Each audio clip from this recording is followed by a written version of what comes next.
Hello guys, Aeon Slasher here with more tips, tricks, and self-hacks for depression. Um, Today I'm going to talk to you guys about medication, like antidepressants, anti-anxieties, anti-hallucinogens, something like that. I personally am on antidepressants, and that's where all of my research is coming from. Um, and it's not like, this is going to be a really short video because I'm on vacation. I'm up visiting some family. So,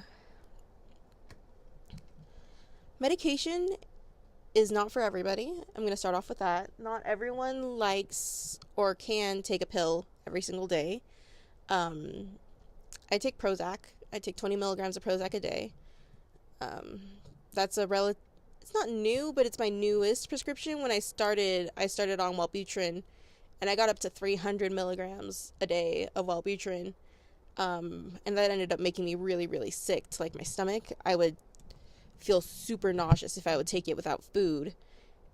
And because I'm not the best at eating, I would sometimes just go without my medication for a while. And that's not healthy. So it's not for everybody. If you think you might like medication, talk to a doctor, and like get a prescription. And also there's a bit of a learning process with the meds. Like, you don't get a medication and then it's perfect immediately.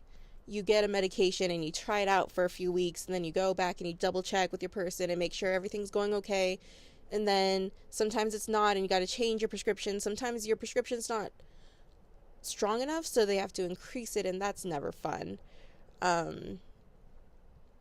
I've only ever had increases in medication. I've never had decreases in medication. So if you're taking them, try and take them every single day, because it doesn't do you any good to have meds and to like have something that can help you and then not take it and not have it help you. And it also has this really bad side effect of, you start taking it and then you start feeling better, and then you start thinking you don't need it anymore because you feel so much better, and then you stop taking it because, nobody wants to take a pill every single day. But you stop taking it, and then you cycle back, you decline, because your medication was actually helping you. It was helping with your depression, it was helping with your anxiety, but because you felt so good while on the medication, you just don't feel like you need it anymore. But you do.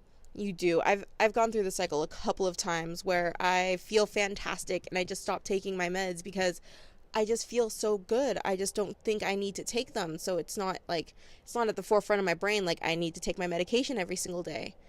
It also tends to happen when I'm really, really busy and I don't have like a really set schedule on what I'm doing. I tend to forget my meds, and I spiral hard. Like, it's an even worse depression than what got you on the medication, because you've seen the light, like you've gotten better, and now you're worse. And it's really, really hard.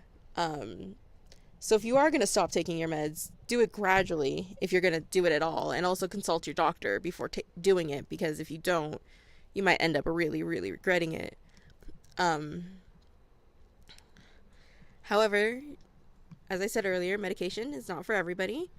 It also has this really bad side effect when you first start medication. It says that you're more likely to commit suicide when you first start antidepressants. And that sounds like, why would I take antidepressants if it's going to increase my risk of suicide?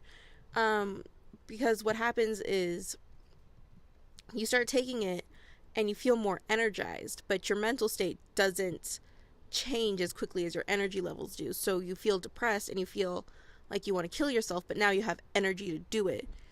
And it's sad because that learning process, the getting energy, it's proof that your medication is working, and if you keep with it, it'll help with your depression. But you also feel like it just gets really bad for a little bit. And like with everything, it doesn't work right away. You don't take one pill and you feel instantly better. It takes a couple of weeks to build up in your system. It takes a couple of weeks for your brain to figure out what's going on.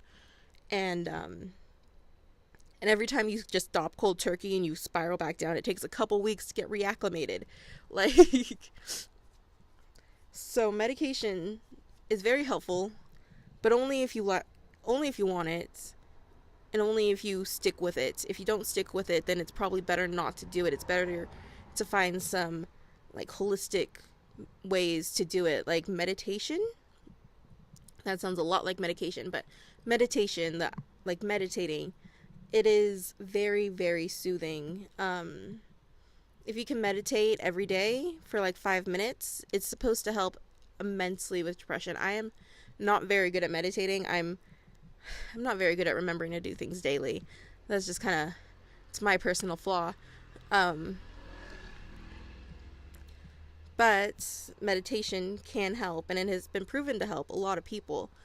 Exercise has been proven to help. Like, there's a lot of things that aren't pills that you can do to help with depression.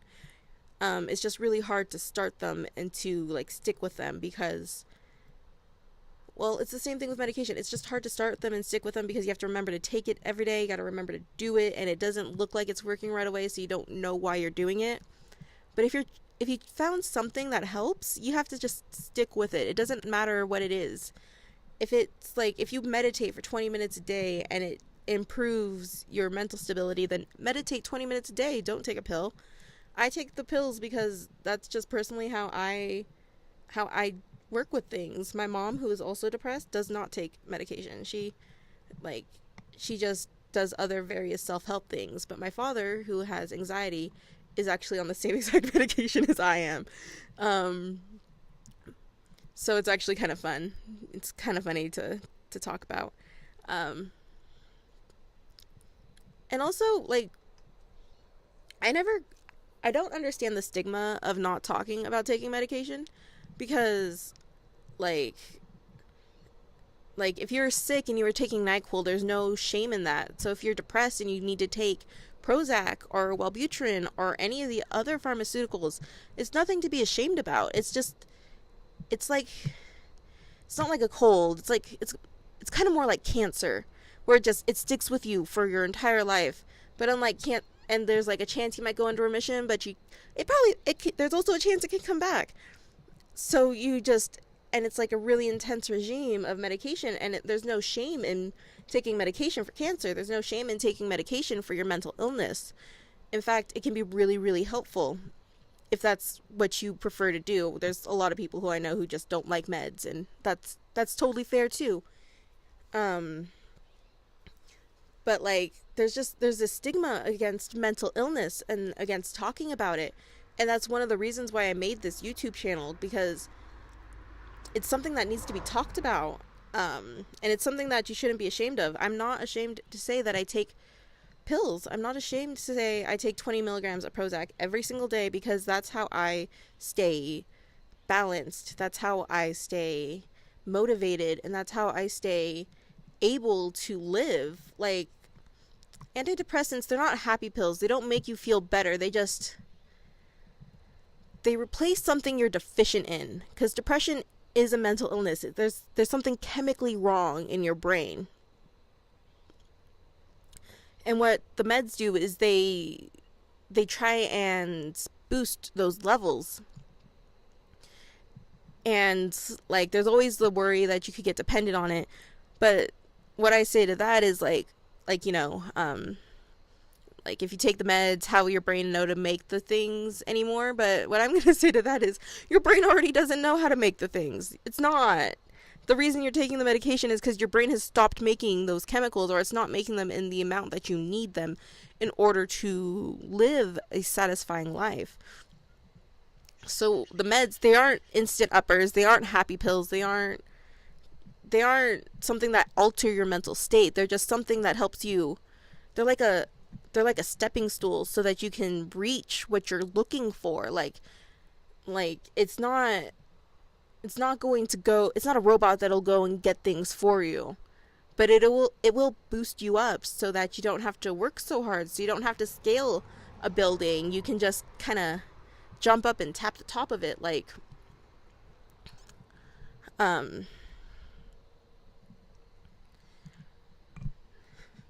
Yeah, so that's medication.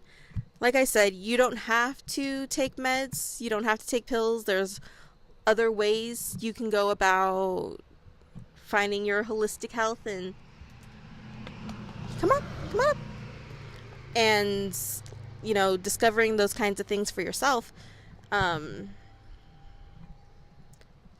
but keep medication in mind. Like don't not go for it because you think it's something shameful, or because you think that only weak people need medication to deal with their brains. That's not true.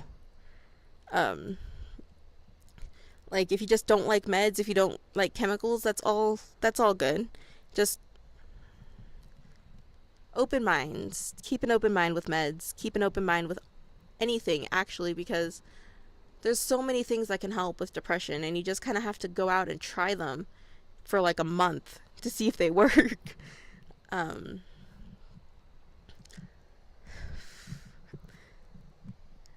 And hopefully you guys can find what you look for. So if you like this video, like, comment, subscribe, all that good stuff. And comment with something that just brings you joy, like something that it doesn't matter what you're doing or how down you feel, like you can do this and it'll lighten your load. For me, it's watching comedy shows. Like, I watch Achievement Hunter or Parks and Recreation, or just I watch things that I know is funny and I know will make me laugh.